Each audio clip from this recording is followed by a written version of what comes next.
अस्सलामुअलैकुम दोस्तों अज जिहड़ा जुगाड़ तुहाडे वास्ते लैके आए हैं बड़ा शानदार ते इहदे बहुत ज़्यादा फ़ायदे आ।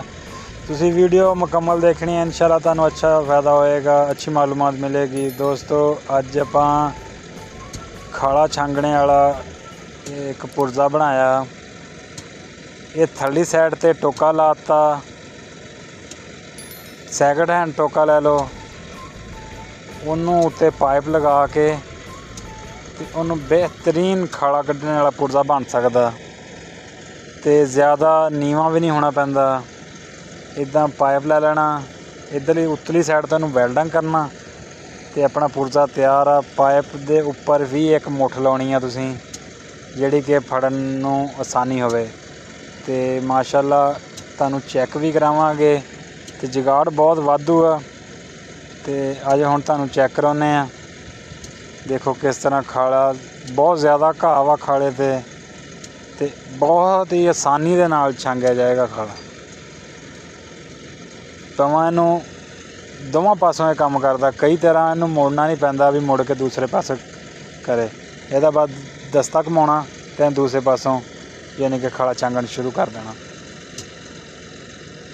ते देखो क्या बात है जी। इदा भावें बंदा 10 किले च खाला कढ़ जाए, कई ना एक दस्ता छोटा हुंदा, फिर झुक के खाला कढ़ना बहुत मुश्किल बनती। हुण तुहानू आपां जिहड़ा घट खाले ते घाह हुंदा, यानी कि खाला साफ होवे घाह घट होवे, वो भी तुहानू चैक कराउने आ। चैक करो, इत्थे घाह घट आ, इत्थे इनू इस तरह चलाउणा, बस उत्तों इनू खिच्ची रखो। टोका तेज़ आ ते उन्नू माड़ा माड़ा खिच्ची जाओ तो इन्हें घाह कट्टी जाना। तो ये फिर सेंटर जो बहुत अच्छी कटाई करता। हुण दूसरे पासे छांग के तुहानू दिखाने खाला मुकम्मल तुहानू कढ़ के दिखाने। इधरों भी उस तरह ही इनू खिच्ची जाना। जे घाह ज़्यादा वा तो इनू घाह वड्ढना वा, जे घाह ज़्यादा नहीं गा तो इनू फिर छांगना, यानी कि खिच्ची जाना तो घाह साफ हो जाना। माशाअल्लाह खाला अपना बेहतरीन। हुण विचों क्योंकि इसकी शेप भी इस तरह की है कि खाले की अंदरली साइड तो बहुत अच्छी सफाई कर दिंदा। चैक करो दोस्तों जे वीडियो चंगी लगे तो इन्हू अगे दोस्तों तक शेयर कर दिया करो, ताकि किसी का कोई फायदा हो सके, किसी को कोई आसानी हो जाए काम दे विच।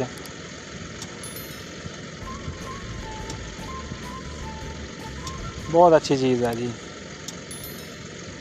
तो खर्चा की है, घर गड़ासा पिया हुंदा टोका जिहड़ा, ते उपर वो एक मुठ पाइप लाना, तो उत्ते एक मुठ ला के तुहाडा जना खाला कढ़ने वाला औजार तैयार।